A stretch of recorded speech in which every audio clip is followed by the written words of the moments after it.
season is here, and weather experts say don't wait for a rainy day to start planning your escape.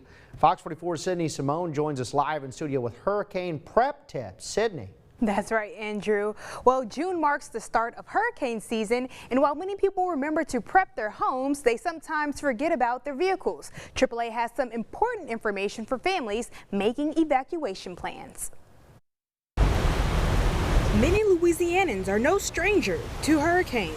Natural disasters can come unexpectedly, leaving little to no time to prepare. My personal rule, if it's a Cat 3 or higher, I'm out. I'm gone. I'm evacuating. AAA wants to ensure families are ahead of the wave. As people start to plan and prepare, make sure vehicles are included in evacuation plans. You're going to be in traffic, so having some water, having some snacks with you, having those important papers with you. And as crazy as it sounds, Don Redmond with AAA says don't forget to fill up. The last thing you want to do, and you see it time and time again, where people evacuating with a quarter of a tank or less, and they run out of gas in traffic. When it comes to driving through a storm, Redmond says don't drive through bodies of water, especially if you don't know how deep it is. But if you do get stuck, safety experts say don't try to restart your vehicle. Instead, have it towed. Your intake valve is under your front bumper.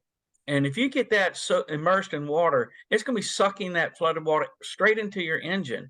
And now your repairs are going to be catastrophic. More importantly, Redmond says check your insurance policy. Liability doesn't cover flooding. You need comprehensive. He adds don't wait until the last minute to buy other plans like roadside assistance and travel insurance. So you definitely want to get it now if you're making plans. If it becomes a named storm, it's too late. You can't get any travel insurance. Some other things to check for before hitting the road are windshield wipers, fluids, and tires. And evacuating can be exhausting. Travel and safety experts say if you're on the road for an extended period of time, stop and rest. Book a hotel room if you need to, but don't run the risk of falling asleep behind the wheel. In studio, Sydney Simone, Fox 44 News. All right, good info.